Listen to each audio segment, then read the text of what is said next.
And myself Laboratory. Today we will discuss about the electric dipole. Two equal and opposite charges minus q and plus q separated by a very small distance 2l is known as electric dipole, and this point is the center of the dipole, so that this separation is L and this separation will be L. Okay, and the line that passes through minus q and plus q charge and the center of the dipole means this line is known as axial line, and the line which is perpendicular to the line joining minus q and plus q charge and that passes through the center of the dipole means this is perpendicular to the line joining two charges and known as equatorial line. equatorial line. Okay, now the condition that this type of arrangement minus q and plus q charge separated by a distance to be a dipole, this condition to be a dipole is that suppose this is the point of interest or point of observation where we want to find the effect of this dipole at this point. This is the p point, and this suppose the separation between the point of interest or the point of observation to the center of the dipole is r, and the condition that this r should be much greater than this distance separation between the two charges in the dipole. Remember this condition, the separation between center of the dipole and the point of interest should be much greater than the separation between the two charges in a dipole. Okay, this is the condition to be a dipole. Now electric dipole moment P, denoted as P. So electric dipole moment is defined as product of charge into separation between the two charges Q into 2L. So product of charge and separation, and it is a vector quantity. Dipole moment is a vector quantity, and so its direction is from minus q to plus q charge. Its direction is from minus q to plus q charge. Okay, the unit of dipole moment is this is coulomb, and the separation is meter. So coulomb into meter is the SI unit of electric dipole moment.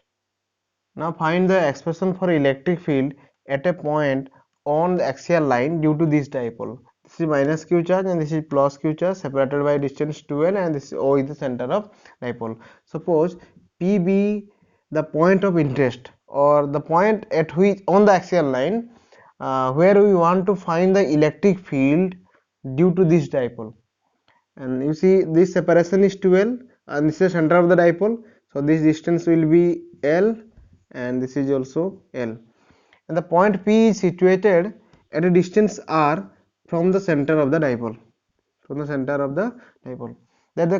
this is the point of interest. So the condition that this arrangement will be a dipole is r must be much greater than 2l, or you can write r must be much greater than L. Okay, now see that electric field at the point P due to minus q charge is towards that charge, that is E1 vector.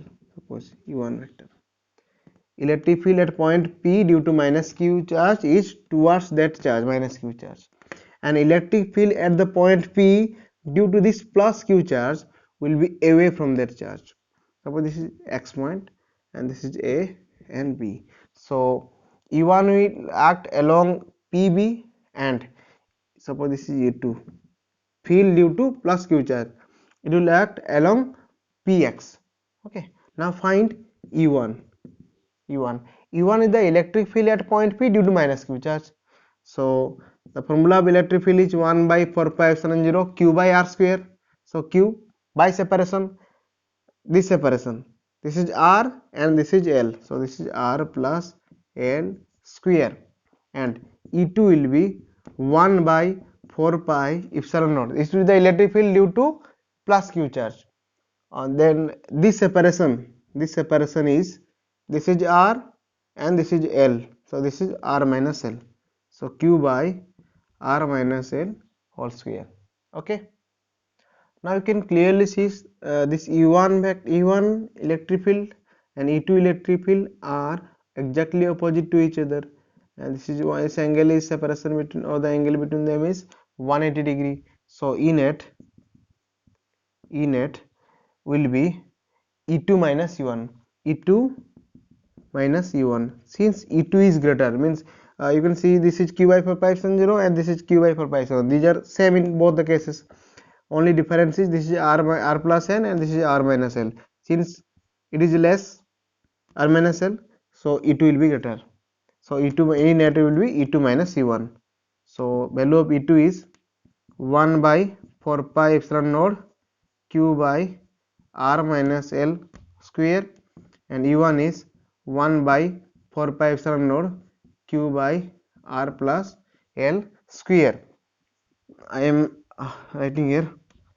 So this is equal to, so taking common Q by 4 pi epsilon 0, Q by 4 pi epsilon 0 taking common, so remaining term will be 1 by r minus l square minus 1 by r plus l square.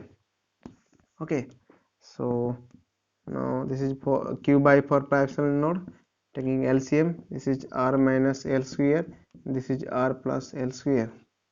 So this will be r plus l square minus r minus l square. So a plus b square minus a minus b square, this will 4ab. So Q by 4 pi epsilon naught, Q by, this is 4ab, 4 into r into l, and this is r minus l, this is r plus l, so it will be r square minus l square whole square. Remember the condition, r must be much greater than l, so we can neglect here l square you can neglect, so neglecting l square we got this is r square and power 2, so this will be r to the power 4, r to the power 4, and this r 1 r cancel out, r to the power 1 and r to the power 4, so this cancel out, so we finally got r power 3, so 4l by rq. Now so E net equal to Q by 4 pi epsilon naught, I can write here 2 into L, 2L into 2, this is 4L by RQ, so 1 by 4 pi epsilon naught, and Q into 2L is nothing but the dipole moment, so you can write P and this 2, so 2P by RQ. So net electric field at point P due to this dipole is 2P by RQ, where P is the dipole moment, its value is charge Q into 2L. Okay, and the direction of net electric field is towards the bigger one, that is E2. We found that E2 is greater than E1, so direction of electric field will be along the E2, that is along the Px. And remember that direction of dipole moment is from minus q to plus q charge, in this direction, minus q to plus q charge, that is along the px direction, direction is here, so px, so direction of electric field is along the direction of dipole moment, so we can write the vector from E vector is along this dipole moment direction, so 1 by 4 2p by rq. Okay, this is the expression for electric field at a point on axial line due to the dipole. Okay, thank you.